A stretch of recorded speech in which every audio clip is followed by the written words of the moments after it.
El repte de les dones per treballar en el sector de la ciència no sé si és tan diferent com el que passa a altres sectors i no crec que sigui tant de treballar-hi, sinó d'ocupar llocs de responsabilitat o tenir la visibilitat i la presència que correspon moltes vegades. I sí que hi ha sectors on potser hi ha impediments o situacions més difícils, però moltes vegades som les mateixes dones que ens fa mandra o que no ens proposem o no ens plantegem tenir la visibilitat o el reconeixement que ens toca per la nostra feina. Els principals reptes de la dona per treballar en ciència no són els mateixos que es troba quan comença a treballar o els que es troba quan vol treballar en ciència. Comença molt abans, comença quan ets petita, quan jugues amb el que jugues, quan t'ofereixen els regals d'una manera i no d'una altra, quan veus la televisió, veus com és la societat. Jo crec que aquí comença el problema. I per això no són moltes les que arribem al món de la ciència i per això les que arribem segurament tenim una mica més de problemes perquè som minoria. Després, evidentment, hi ha els problemes normals de quan vas a proposar coses i no t'escolten perquè ets una dona o potser tens alguna persona a qui has de demanar que no li agrada que siguis dona o que siguis més jove, etc. Però el problema de veritat comença molt abans. I malauradament, de la meva època en ara, no crec que les coses hagin millorat moltíssim. Sí, una miqueta, però com sempre anem una mica massa lents. Doncs jo crec que els reptes que tenen les dones en el sector de la ciència i de la tecnologia són els mateixos que tenen els homes, perquè estem igual de preparades i de capacitades per exercir la nostra professió en el món de la ciència i de la tecnologia.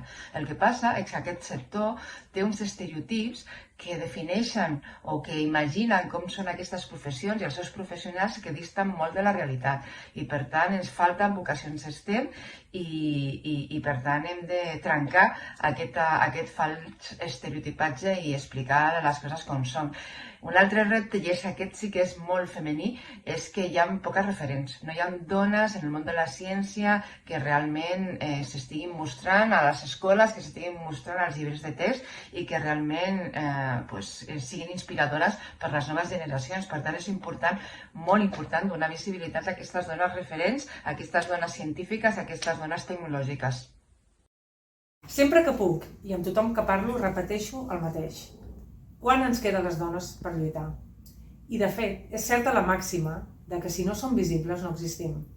Segons la UNESCO, actualment el 28% del total personal científic a nivell global són dones. Segons un estudi de l'Agència de Qualitat i Avaluació Sanitàries de Catalunya, les dones representen un 74% del personal en biomedicina a Catalunya. No obstant, sols representen un 13% dels càrrecs directius. Conec dones amb un talent immens, que ara mateix estan al laboratori, a les aules, per aconseguir un futur millor per a tots i totes. Millor salut, millor qualitat de vida i millor protecció per al planeta. Sense elles, segur que serem pitjors. No ens podem permetre el luxe de perdre l'esforç, el talent i la saviesa de milers de dones que s'hi estan deixant la pell. El repte més gran és que les nostres filles omplin les facultats de ciència, que no hagin de superar les barreres que les seves mares han hagut de patir, que els seus somnis i desitjos no tinguin límits. Que tinguem ben clar que poden ser tot el que vulguin i que la ciència necessita el seu talent i de la seva imaginació.